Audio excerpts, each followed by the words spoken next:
Mən sənə nə verdim bilmirəm amma nələr almışamsa gəl bir sayım. Bütün xasiyyətin keçib qanıma,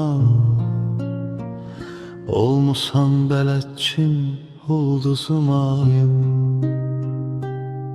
Sən mənə özünü elə öyrətdin, bəlkə səndən də çox tanışam sənə. Ruhuma ruhunu elə istətdin, alışmışam sənə, yanmışam sənə. Səndə görmüşəm mən bağışlamağı, qəlb qıran tikanlı qara üzləri, həm də layiqincə alqışlamağı. Son ölüm olsa dürüst sözləri, doğru qiymət verdin düz eğriye, 60'a çatdırdın beləcə ömrü.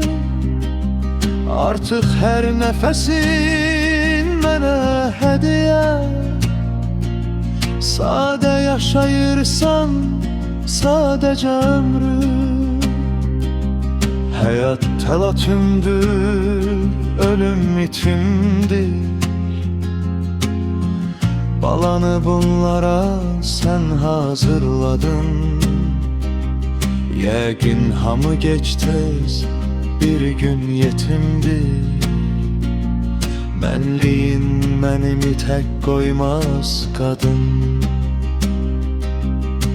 Verdiyin əməyin haqqı sayınır, unutmam hamısı gəlir yaddaşa.